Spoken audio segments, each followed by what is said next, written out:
इसी तरह मेरी बहनों, जब सरकार दो आलम सल्लल्लाहु अलैहि वसल्लम जब नमाज पढ़ाकर मस्जिद नबवी से बाहर निकला करते थे, वहाँ सारे बच्चे जमा हो जाया करते थे। सब कहते थे हमारे कमली वाले सरकार आ रहे हैं। सब बच्चे खुशियां मनाते, सरकार सबको अब हत्ता कर उनके सर पर हाथ रखते प्यार से घर चले जाया करते।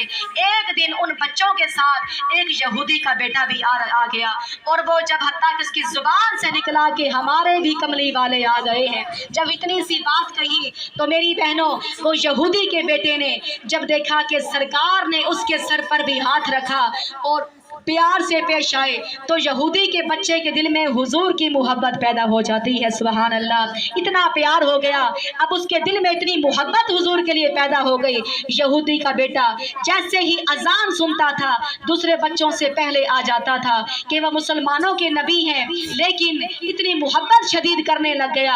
अब घर भी नहीं बता सकता था कि मैं प्यार करता हूँ मुसलमानों के नबी से, घर में भी नहीं बताया, लेकिन दिल ही दिल में वो बच्चा इतना बीमार हो गया।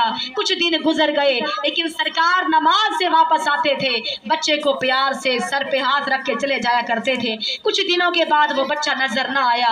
हुजूर फरमाते हैं उसके घर से पता करके आओ वो बच्चा क्यों नहीं आ रहा, तो पता चला वो बच्चा बड़ा बीमार है। मेरी बहनों, उस बच्चे का इलाज करवा करवा के उसके माँ बाप थक चुके थे, कोई उसका इलाज मुकम्मल ना कर सका।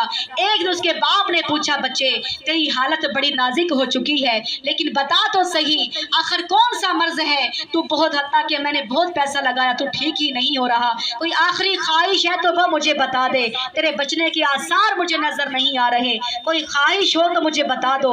वो यहूदी का बेटा कहता है, बस एक तमन्ना है, मैं मोहम्मद का दीदार करना चाहता हूँ, नबियों के इमाम का दीदार करना चाहता हूँ, बाबा जान मैं उससे बहुत मोहब्बत करता हूँ। बाप बड़ा हैरान हो गया, अरे तू यहूदी का बेटा होकर प्यार मुसलमानों के नबी से क्यों कर रिया? उसने कहा, बाबा जान बस एक मर्तबा ये ख्वाहिश है, मुझे उस नबियों के इमाम का दीदार करवा दीजिए। वह हत्ता के यहूदी अपनी बीवी से पूछने लगा, अब क्या करें? अरे ये तो इसके आखिरी वक्त है, आखिरी सांस है, आखिरकार मेरे सरकार के पास पैगाम पहुंचा दिया। जैसे मुबारक कदम दरवाजे में रखा, उधर बच्चे की आखिरी सांस निकलने लगी। याद रखिएगा, सरकार तशरीफ लेके आए और फरमाया मेरे सरकार ने कि ए बच्चे, अगर तू मोहब्बत करता है तो फिर कलमा भी पढ़ ले, ला इलाहा इल्लल्लाहु मुहम्मदुर रसूलुल्लाह। बच्चे की आखिरी सांस थे, जाते वक्त उसने ऐसी मोहब्बत से कलमा पढ़ा कि अल्लाह अल्लाह का रसूल राजी हो गए। अब यहूदी कहता है, अरे ये तो मुसलमान हो के मरा है, हमारा बच्चा है ना, ये मुसलमान हो के मरा, इसने कलमा पढ़ लिया, अब इसको ले जाओ, आप ही कफन दफन का इंतजाम करोगे। मेरे सरकार उस बच्चे को ले आए, कफन दफन का इंतजाम किया। जब कब्र में लिटा रहे थे, सरकार के चेहरे पर इतना पसीना आया। सहाबा कराम पूछते हैं, या रसूल अल्लाह इतना पसीना क्यों आ रहा है? और या रसूल, जब आप जनाजा पढ़ा के आ रहे थे, पूरा पाँव जमीन पर नहीं रखते थे, बल्कि एड़ियां उठाकर चलते थे, ये राज क्या था?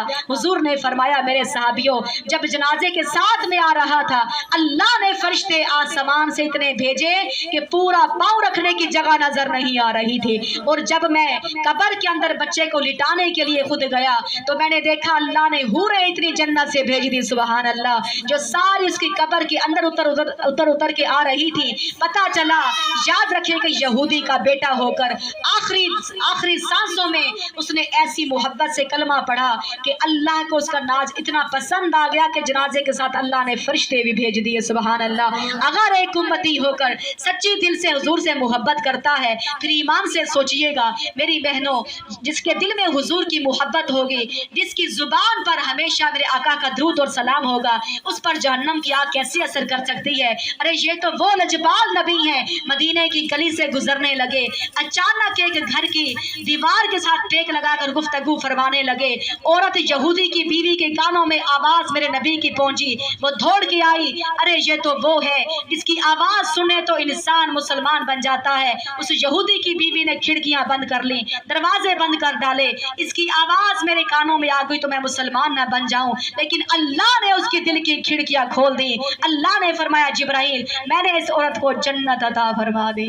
जिब्राइल हैरान हुए, अल्लाह इसने कभी नमाज नहीं पढ़ी, इस औरत ने कभी रसूलुल्लाह का कोई सुन्नत अदा नहीं किया, आप इसको जन्नत क्यों दे रहे हो? इसने तेरे महबूब को देखा है, दरवाजे बंद कर दिए, खिड़कियां बंद कर दी, लेकिन अल्लाह आप जन्नत दे रहे हो, इतना करम। अल्लाह ने फरमाया हाँ, क्या हुआ? इसने मेरे महबूब की आवाज सुनी है, खिड़कियां बंद कर डाली हैं, पर मैंने इसकी दिल की खिड़कियां खोल दी हैं। अल्लाह इतना करम क्यों किया? अल्लाह ने फरमाया इसकी दीवार के साथ टेक मेरे मोहम्मद ने लगाए। जिसको समझ आई जरा वो बोलेगी सुबहान अल्लाह, जिसको नहीं आई उनकी छुट्टी है, जिनको आ गई वो कह दे सुबहान अल्लाह। अल्लाह ने फरमाया इसके दीवार के साथ टेक मेरे मोहम्मद ने लगाई है, और मेरी रहमत ये गवारा नहीं करती, मेरा महबूब जिस दीवार के साथ टेक लगाए उस औरत को मैं जन्नत अता के जहन्नम नहीं बल्कि जन्नत अता फरमा रहा हूँ। तो याद रखिएगा, जिस दीवार के साथ अगर टेक नबी लगा देते हैं तो वो जन्नत जा रही है। मेरा अल्लाह इतना करम कर रहा है, तो जिसके दिल में हुजूर की मोहब्बत होगी सुभान अल्लाह, जिसकी जुबान पर आका का दरूद और सलाम होगा, फिर ईमान से सोचें अल्लाह उसको कैसा मकाम नसीब फरमाएगा। इसलिए मेरी बहनों, दानिश अता के दुआ करती हूँ अल्लाह हम सब के दिलों में हुजूर की मोहब्बत पैदा फरमा दे, और तब तक वो बंदा मोमिन नहीं बन सकता जब तक वो अपने दिल में अपनी औलाद से बढ़कर, अपने माँ बाप से बढ़कर, अपने माल से बढ़कर हुजूर से मोहब्बत नहीं करोगे तो मुकम्मल मोमिन नहीं बन सकोगे। इसलिए मेरी बहनों में दुआ करूंगी अल्लाह हम सबको हुजूर की मोहब्बत नसीब फरमाए, हुजूर की शफाअत नसीब फरमाए, और हुजूर की सुन्नतों पर अमल करने की तौफीक नसीब फरमाए।